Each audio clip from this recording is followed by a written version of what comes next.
आज supreme court में हम बैठे हुए एक साथ अगर कर रहे हैं, हम भी चाहते कि हम ये लड़ाई ने एक साथ लड़ा जाए। ये अलग अलग होके जो बट के कभी लड़ाई होती नहीं है।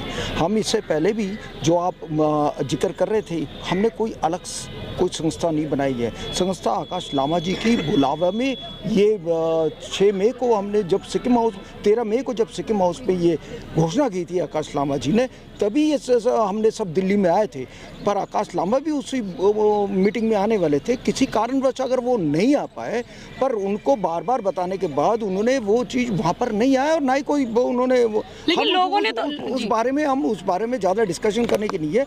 पर बुद्धिस्ट समन्वय संघ जो बना हुआ है वो भी आप मान लीजिए ऑल इंडिया बुद्धिस्ट फोरम की एक पार्ट है, अलग नहीं है। हमारा एक ही मकसद था महाबोधि महाविहार के, हम कोई झगड़ा और इसमें करने के लिए नहीं आए, कोई संगठन बनाकर हमारे कोई पैसा कमाने के ये नहीं है। मैं आपको बहुत स्पष्ट और क्लियर बात कर दूँ, बुद्धिस्ट समन्वय में आज तक कोई स्कैनर वो नहीं किया कि हमें पैसा दो और पैसा। आज तक जितने भी हमने काम किए हुए सामाजिक काम, वो सभी हम आपस में लोगों से मांगते हुए, आपस में खुद कंट्रीब्यूशन करते हुए, 2 दिन पहले भी ये जो अभी कॉन्फ्रेंस हुआ, वो सभी लोगों ने अपना अपना कंट्रीब्यूशन दे के जो संविधान देखते हुए वो तैयार किया। हमने किसी के साथ ना स्कैनर तैयार किया ना कुछ किया। और जहाँ तक आज के मुद्दे की सुप्रीम कोर्ट के मुद्दे है, सुप्रीम कोर्ट में बहुत अच्छा सा आज एक बहुत अच्छा डिस्कशन हुई। लास्ट में सलमान खुर्शीद जी वो भी आए, उन्होंने अपना बात भी रखी और उन्होंने बात रखने के बाद आज कोर्ट ने ये बोला जितने भी इंटरवेंशन है वो सभी के रिजॉइंडर फाइल करें। रिजॉइंडर फाइल होने के बाद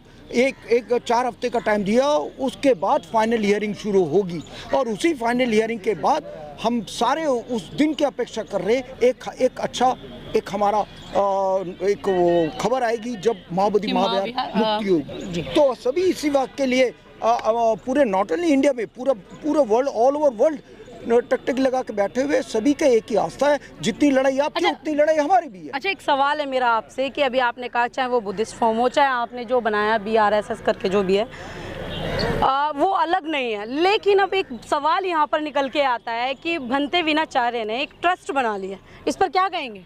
देखिए, मुझे उसका अवगत नहीं है कि किसने क्या ट्रस्ट बनाया है, और जहाँ तक ट्रस्ट बनाया उसके बारे में आप लोग ही अच्छी बात ही, जब उसके पास हमारे पास कोई ऑथेंटिक चीज़ें आएगी सब अपना मैं दिखा सकती हूँ। ऑथेंटिक की अगर बात करें तो मेरे पास है जो उन्होंने ट्रस्ट बनाई है, उसके लिए मैं उसके बारे में, जब मुझे मालूम नहीं है, मैं उसके बारे में अनर्गल बातें करना बेकार है। पर आज मुद्दा वो नहीं है। आज मुद्दा जो हम आज इतने लोगों से आज हम आए हुए एकजुट होकर जो है, सभी के एक विचार है, सभी के एक मन में इच्छा है जो महाबोधि महाविहार को मुक्ति कराने के लिए। तो विनाचार्य जी क्यों नहीं आए? फिर वो भी तो मुक्त कराने की बात। उस बारे में देखिए, हम किसी व्यक्ति के बारे में नहीं बता सकते।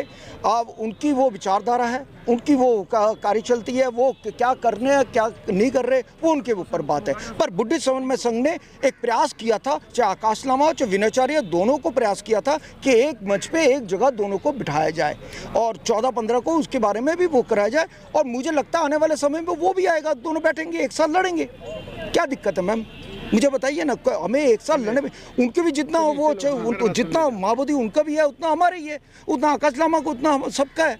तो सभी मिलके जब लड़ाई हो उसकी मजबूती और ज़्यादा होगी। हम तो सभी से अगर उनको भी हम रिक्वेस्ट करना चाहते हैं वो एक जगह आके एक जगह लड़े।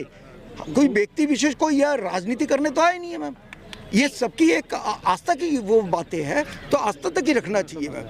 जी क्या कहेंगे सर आप? मेरा कहना क्या है, कौन क्या ट्रस्ट बनाता है जी। आपका भंते चंद्रकीर्ति भंते, मैं अब कहूँ आपका तो शिष्य है कौन, विनाचार्य जी, वो क्यों नहीं समझ रहा है और गुरु समझ रहा है, तो उनका उनसे पूछिए ना क्या कहेंगे सर। तो जो ट्रस्ट बनाने पड़ा, आपका उनको बोलेंगे आपने महिला सशक्तिकरण क्यों बनाया, आपने पुरुष सशक्तिकरण क्यों नहीं बनाया, बनाया ना ट्रस्ट। बाबा साहब का नाम में तो लाखों संस्था बनाया है, तो काम कौन कर रहा था पता चल रहा है।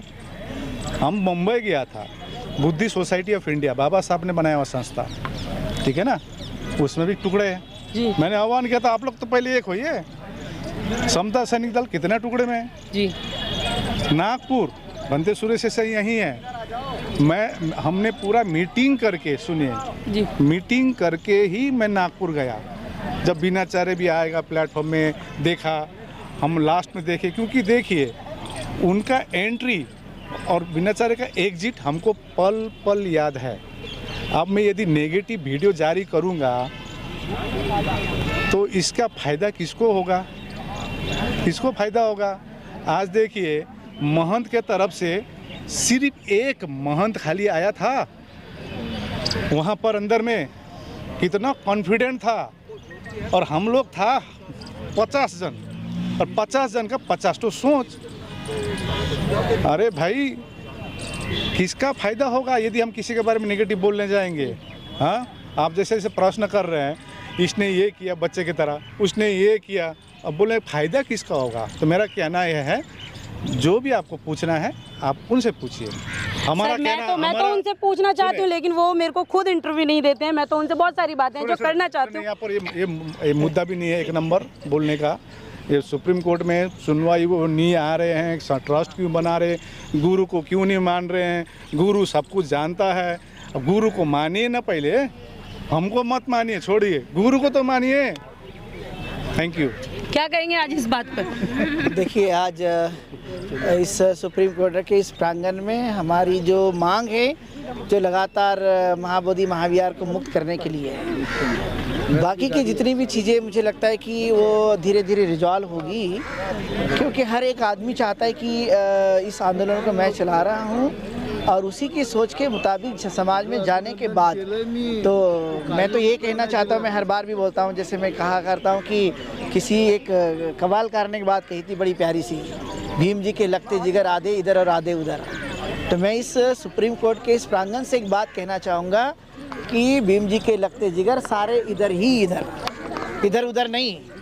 महाबोधि महाविहार मुक्ति आंदोलन के लिए इधर उधर नहीं, बल्कि एक जगह आकर के इस आंदोलन को मजबूत बना